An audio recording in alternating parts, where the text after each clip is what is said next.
우리 지난주에 출애굽기 앞부분을 좀 보긴 했는데요. 다시 19장 1절부터 끝까지 같이 한 절씩 교독하면서 읽겠습니다. 이스라엘 자손이 애굽 땅을 떠난 지 3개월이 되던 날 그들이 시내 광야에 이르니라. 그들이 르비딤을 떠나 시내 광야에 이르러 그 광야에 장막을 치되 이스라엘이 거기 산 앞에 장막을 치니라. 모세가 하나님 앞에 올라가니 여호와께서 산에서 그를 불러 말씀하시되 너는 이같이 야곱의 집에 말하고 이스라엘 자손에게 말하라. 내가 애굽 사람에게 어떻게 행하였음과 내가 어떻게 독수리 날개로 너희를 업어 내게로 인도하였음을 너희가 보았느니라. 세계가 다 내게 속하였나니 너희가 내 말을 잘 듣고 내 언약을 지키면 너희는 모든 민족 중에서 내 소유가 되겠고 너희가 내게 대하여 제사장 나라가 되며 거룩한 백성이 되리라. 너는 이 말을 이스라엘 자손에게 전할지니라. 모세가 내려와서 백성의 장로들을 불러 여호와께서 자기에게 명령하신 그 모든 말씀을 그들 앞에 진술하니 백성이 일제히 응답하여 이르되 여호와께서 명령하신 대로 우리가 다 행하리이다. 모세가 백성의 말을 여호와께 전하매 여호와께서 모세에게 이르시되 내가 빽빽한 구름 가운데서 내게 임함은 내가 너와 말하는 것을 백성들이 듣게 하며 또한 너를 영영히 믿게 하려 함이니라. 모세가 백성의 말을 여호와께 아뢰었으므로 여호와께서 모세에게 이르시되 너는 백성에게로 가서 오늘과 내일 그들을 성결하게 하며 그들에게 옷을 빨게 하고 준비하게 하여 셋째 날을 기다리게 하라. 이는 셋째 날에 나 여호와가 온 백성의 목전에서 시내산에 강림할 것임이니 너는 백성을 위하여 주위의 경계를 정하고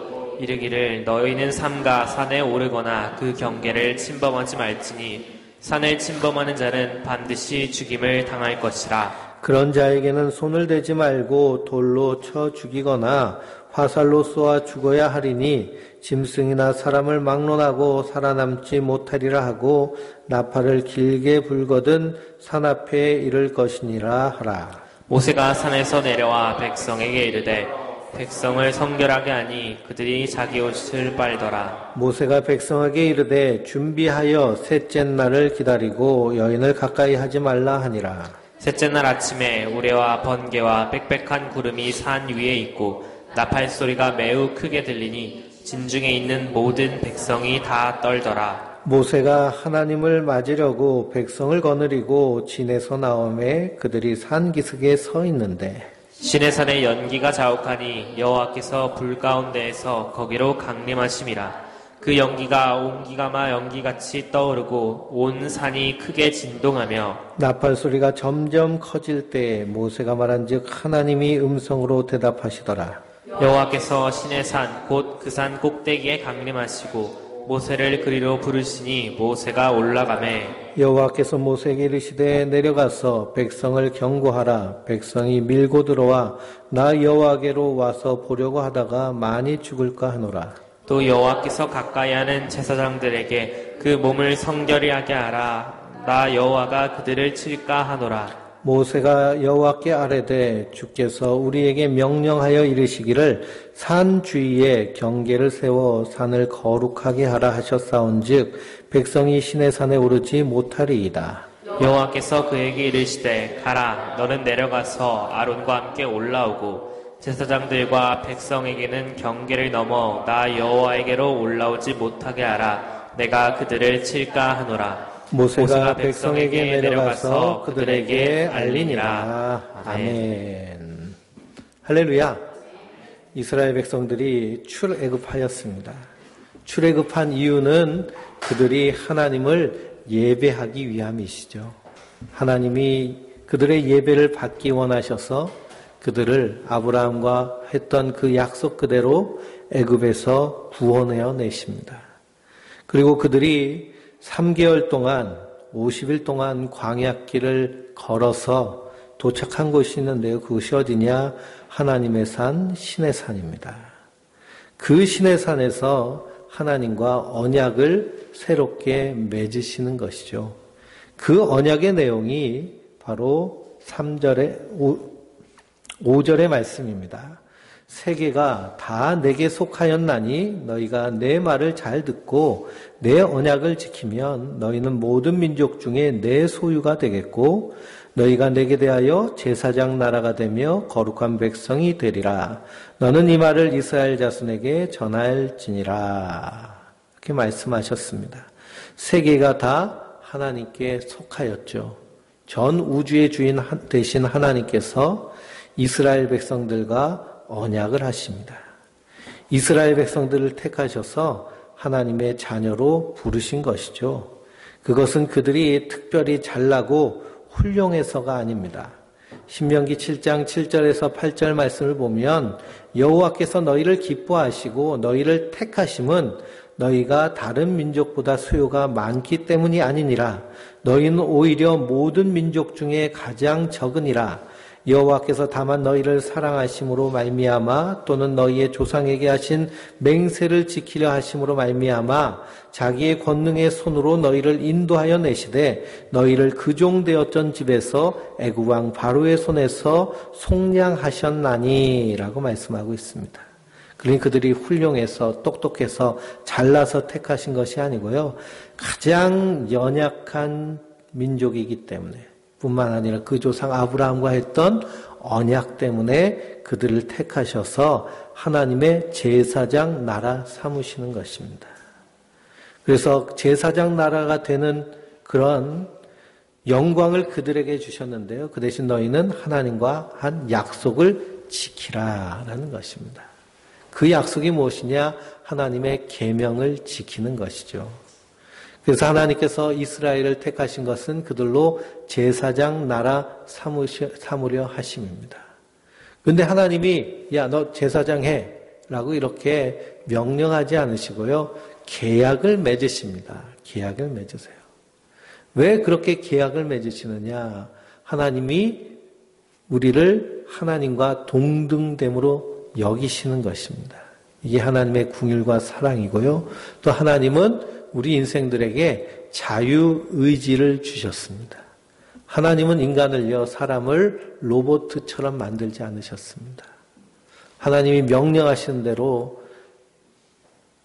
살아야 되는 것이 인간이지만요, 하나님은 하나님의 형상에 따라 지으셨기 때문에 인생들에게 자유의지를 주셨습니다. 자유의지에 따라 사는 것이 인간입니다. 그러므로 우리가 하나님을 믿고 그 하나님 은혜 앞에 나오는 것, 그것도 하나님이 우리에게 은혜를 부어주심으로 깨닫게 하심인데요. 그러나 그런 은혜 가운데서도 거부하는 그런 사람은 결국에는 그 은혜에서 떨어져 나가게 되는 것. 그 왜 그러냐? 우리에게 자유의지를 주셨기 때문입니다. 하나님 우리를 로봇처럼 만들지 않으셨습니다. 그래서 제사장 나라 삼으시기 위해서 그들을 부르신 것이고 출애굽시키신 것입니다. 제사장이 하는 일이 무엇이냐? 바로 백성들을 하나님께로 인도해 나가는 것이죠. 그러니 이스라엘 백성이 제사장 나라됨으로 온 민족 열방과 나라들이 그 이스라엘을 통하여서 하나님께 나아가게 되는 것입니다. 그런데 그 제사장 나라의 역할을 이스라엘이 잘 감당했나요? 감당하지 못했나요? 감당하지 못했죠. 자기들이 제사장 나라, 하나님의 선택받은 선민이라는 선민의식만 가득 찼죠. 왜 우리를 이렇게 선민으로 삼으셨는가에 대한 소명을 잃어버렸습니다. 그래서 지금도 유대인들은요, 자기들이 세계에서 가장 똑똑하고 지혜로운 민족인 것을 자랑하고 있지만 그들이 하나님을 증거하거나 하나님을 선포하지 않습니다.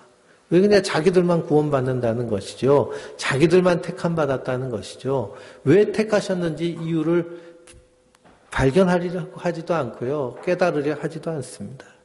분명히 출애굽기에 주님께서 말씀하셨는데 그럼에도 불구하고 그들은 부르심의 소명을 완전히 망각하고 자기 배만 채우는 민족이 되어버렸죠. 그게 지금의 이스라엘의 모습입니다.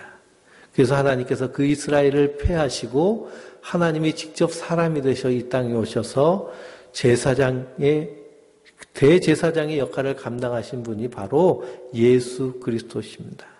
그래서 그 예수를 믿는 자마다 하나님께서 하나님의 자녀 삼으시고 우리도 너희는 택하신 족속이요 왕 같은 제사장이요 거룩한 하나님 나라의 소유된 백성으로 부르신 줄 믿습니다. 그럼 우리가 다 왕 같은 하나님 앞에 제사장입니다. 그러면 제사장의 역할은 무엇을 하는 건가요? 하나님을 증거하는 것이며 믿지 않는 자들로 하여금 하나님을 알게 하여서 하나님께로 인도하는 것이 제사장의 역할입니다. 그래서 주님께서 하늘로 승천하시면서 예수님이 하늘로 올라가시면서 제자들에게 너희는 땅끝까지 이르러 내 증인이 되리라 라고 하셨습니다. 그러면 우리는요 복음을 증거하는 것이 우리의 사명이며 우리의 소명입니다. 그래서 이 땅에 살면서 하나님이 내 아버지 되셨으면 그 아버지를 자랑하고 그 아버지가 우리를 위해서 하신 일, 그 일이 무엇이냐? 사람이 돼서 이 땅에 오셔서 십자가에 달려 죽으심으로 우리의 죄를 깨끗하게 씻어주시고 죄와 사망의 권세에서 벗어나서 영원한 생명의 길을 우리에게 열어주신 그것을 자랑하며 선포하는 것이 성도의 마땅한 사명인 줄 믿습니다. 그래서 이 언약을 맺기 위하여서 이스라엘 백성들이 시내 산에 모였습니다. 시내 산에 모여서 하나님을 만납니다. 하나님을 만날 때 모세가 말하죠. 빽빽한 구름 가운데서 하나님이 친히 너희에게 강림하실 것이다. 그래서 강림하시는 셋째 날 되기까지 어떻게 하라는 거예요? 준비하면서 기다려라 라고 말하고 있습니다. 준비하면서 기다려라. 그래서 이스라엘 백성들이 하나님을 만날 준비를 합니다. 하나님을 만나기 위해서 어떤 준비를 하나요? 하나님을 만나기 위해서 준비하는 것은 자기를 정결하게 하는 것입니다. 그래서 3일 동안요, 이스라엘 백성들이 한 것이 뭘까요? 자기를 정결케 하고 여인을 가까이 하지 않고 옷을 빨았습니다. 옷을 빨았어요. 그러니까 하나님을 만나려면요, 옷을 빨아야 돼요. 옷을 깨끗하게. 이것을 옷을 빨라 그러니까 이렇게 세탁기에 집어넣고 옷을 빨라라는 그런 의미로 받아들여서는 안 되고요. 우리가 성경을 전체를 읽어보면 요한계시록에 하나님께서 어린 양의 혼인잔치를 예배하시죠. 혼인잔치는 천국잔치입니다. 천국잔치에 들어가기 위해서는 무엇을 입어야 돼요? 예복을 입어야 돼요. 예복을. 그래서 구원받은 14만 4천과 그 수를 셀 수 없는 수많은 성도들이 다 어떤 옷을 입었을까요? 하얀 세마포 옷을 입었습니다. 하얀 세마포 옷. 그러니까 우리는 천국 가려면은 저기 양장점에 가서 하얀 세마포 옷을 맞춰 입어야 될까요? 그게 아니죠. 그것은 주님께서 우리를 위해서 예비하여서 입혀주시는 겁니다. 그게 얼마나 하얀지 어린 양의 피로 깨끗하게 씻었다라고 이렇게 요한계시록에 기록되어 있습니다. 피로 옷을 씻으면 무슨 색이 되나요? 빨간색이 되죠. 그렇죠? 피색이 됩니다. 그런데 어린 양의 피로 깨끗하게 씻었다라는 것은 성결하게 되었다라는 의미입니다. 그래서 하나님 나라에 들어가는 자는 어떤 자냐?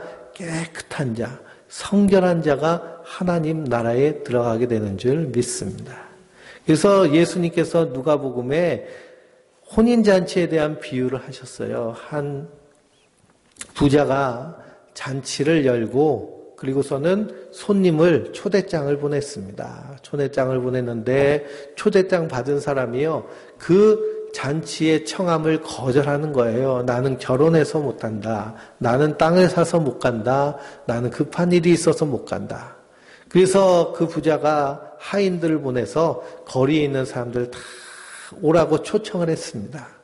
초청을 받아가지고 잔치집에 왔어요. 잔치집에 왔을 때 그들이 다 그 부자가 준비한 잔치를 연 그 호스트가 준비한 예복을 다 입고서는 잔치에 참여하는 것입니다. 그런데 어떤 사람이요 예복을 입지 않고 잔치에 참여한 거예요.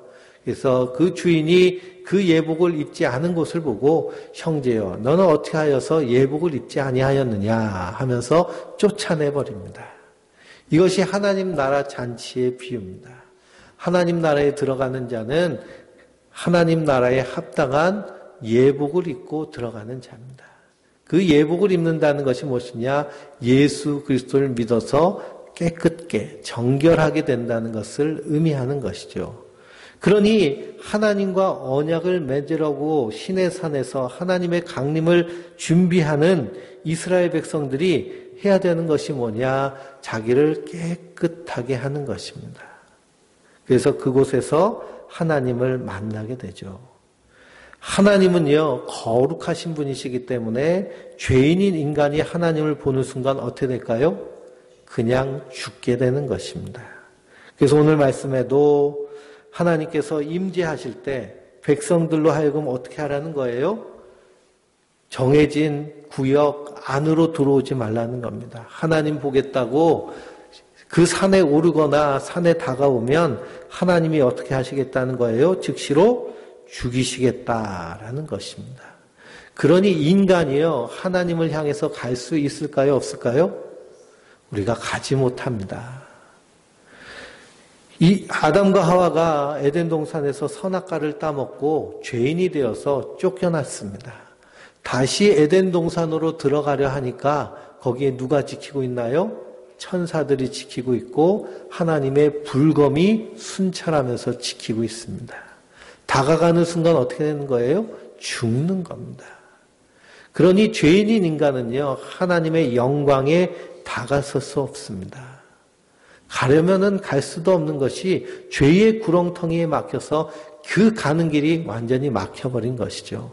그래서 하나님이 직접 사람이 되셔서 죄인들 가운데 오신 분이 예수님이십니다. 그 예수님으로 말미암아 하나님께로 가는 길이 활짝 열리게 된 줄 믿습니다.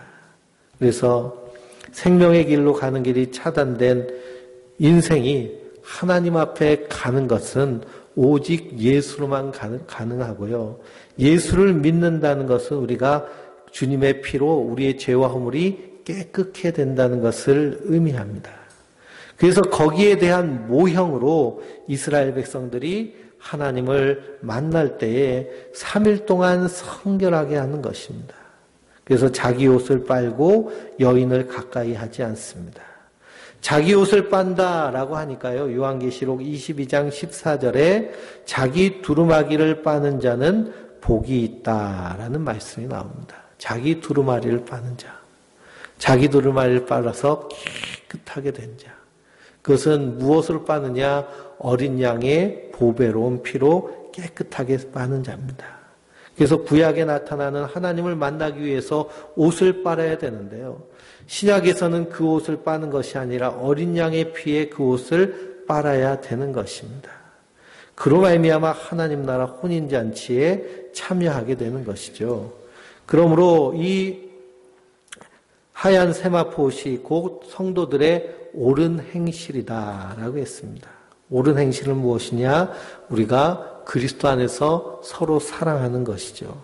요한일서 4장 16절에서 17절 말씀을 보면 하나님이 우리를 사랑하시는 사랑을 우리가 알고 믿었노니 하나님은 사랑이시나 사랑 안에 거하는 자는 하나님 안에 거하고 하나님도 그의 안에 거하시느니라. 이로써 사랑이 우리에게 온전히 이루어진 것은 우리로 심판날에 담대함을 가지게 하려 함이니 주께서 그러하심과 같이 우리도 세상에서 그러하니라 라고 말씀하고 있습니다.